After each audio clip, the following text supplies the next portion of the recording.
Bon, bon. Dieu est bon.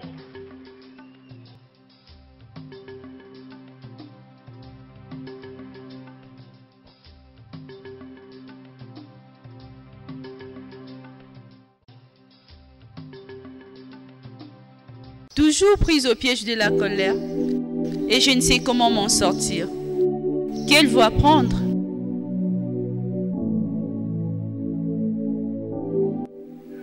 Vous savez, il y a dans la vie des gens qui pensent qu'ils ont reçu la mission d'énerver les autres. Dans ma communion, c'est comme si il ne tient pas compte des autres. Parfois, moi, ça me dérange de voir qu'il y a des gens qui parlent aux autres sans vraiment tenir compte d'eux. C'est comme si eux, ils n'ont pas un cœur, ils ne peuvent pas être choqués, ils ne peuvent pas être dérangés, ils peuvent tenir des propos qui fâchent, ils peuvent faire des choses de telle sorte que tu te fâches, et ainsi de suite. Mais c'est à toi que je viens, c'est à toi que je voudrais m'adresser.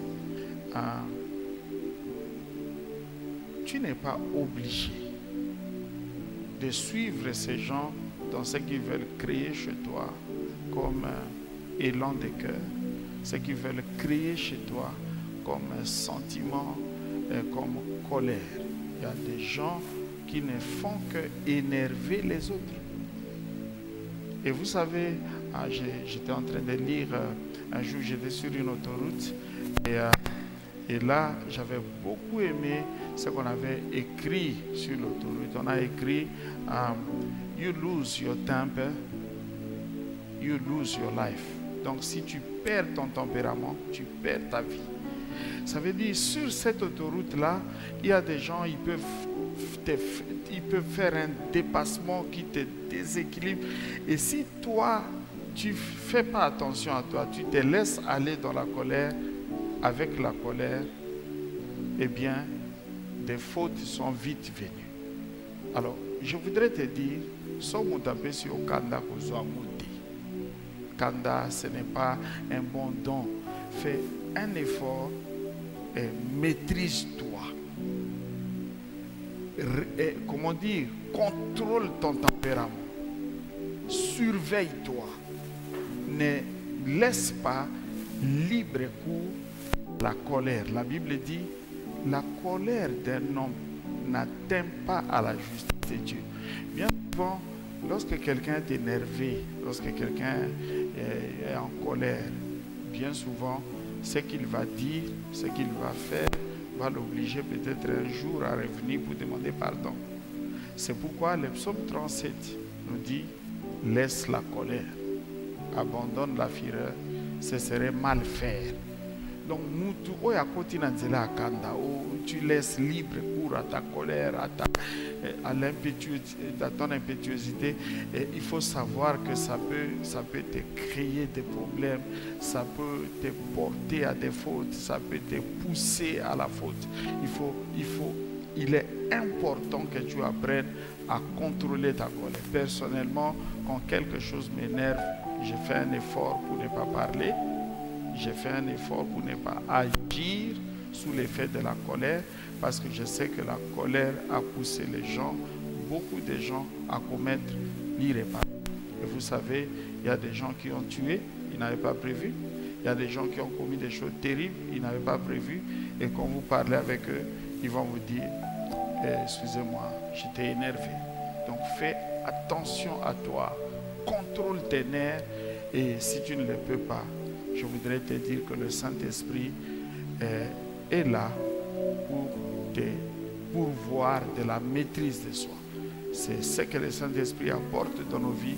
Il nous permet de devenir maîtres de nous-mêmes, de gérer nos tempéraments et de ne pas perdre notre tempérament, de peur que nous puissions commettre de grandes fautes. Que Dieu vous bénisse.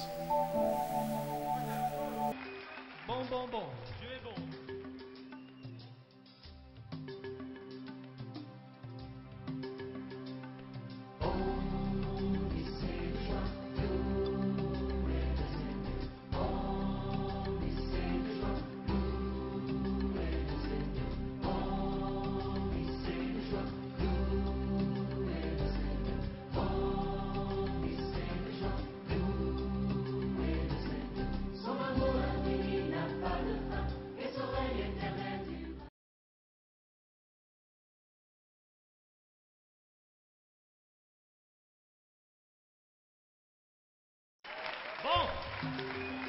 Bon, bon, bon, Dieu est bon.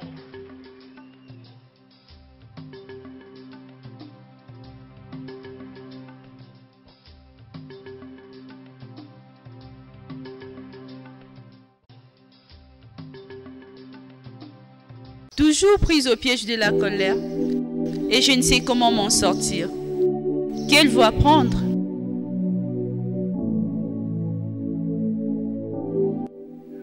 Vous savez, il y a dans la vie des gens qui pensent qu'ils ont reçu la mission d'énerver les autres. Dans ma camion, c'est comme si il ne tient pas compte des autres. Parfois, moi, ça me dérange de voir qu'il y a des gens qui parlent aux autres sans vraiment tenir compte d'eux. C'est comme si eux, ils n'ont pas un cœur, ils ne peuvent pas être choqués, ils ne peuvent pas être dérangés, ils peuvent tenir des propos qui fâchent, ils peuvent faire des choses de telle sorte que tu te fâches, et ainsi de suite. Mais c'est à toi que je viens, c'est à toi que je voudrais m'adresser.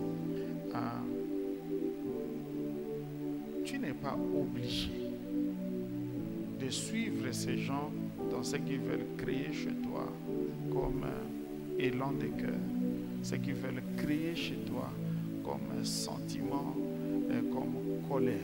Il y a des gens qui ne font que énerver les autres. Et vous savez, j'étais en train de lire, un jour j'étais sur une autoroute et là j'avais beaucoup aimé ce qu'on avait écrit sur l'autoroute. On a écrit You lose your temper, you lose your life. Donc si tu perds ton tempérament, tu perds ta vie.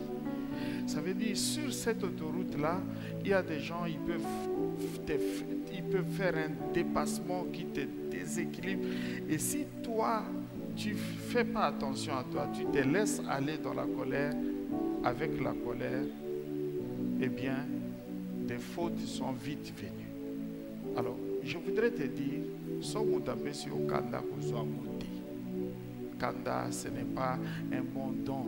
Fais un effort et maîtrise-toi.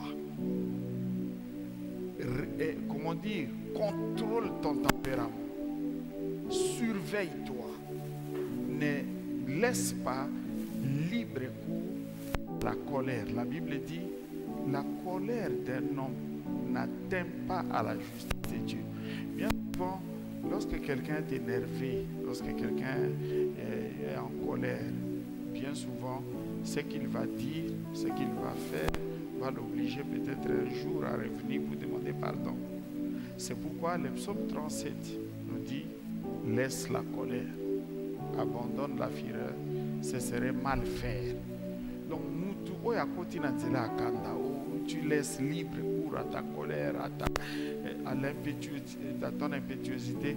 Et il faut savoir que ça peut te créer des problèmes, ça peut te porter à des fautes, ça peut te pousser à la faute. Il est important que tu apprennes à contrôler ta colère. Personnellement, quand quelque chose m'énerve, je fais un effort pour ne pas parler. J'ai fait un effort pour ne pas agir sous l'effet de la colère, parce que je sais que la colère a poussé les gens, beaucoup de gens, à commettre l'irréparable. Et vous savez, il y a des gens qui ont tué, ils n'avaient pas prévu. Il y a des gens qui ont commis des choses terribles, ils n'avaient pas prévu. Et quand vous parlez avec eux, ils vont vous dire, excusez-moi, j'étais énervé. Donc fais attention à toi, contrôle tes nerfs, et si tu ne le peux pas, je voudrais te dire que le Saint-Esprit est là pour te pourvoir de la maîtrise de soi. C'est ce que le Saint-Esprit apporte dans nos vies. Il nous permet de devenir maîtres de nous-mêmes, de gérer nos tempéraments et de ne pas perdre notre tempérament de peur que nous puissions commettre de grandes fautes. Que Dieu vous bénisse. Bon, bon, bon.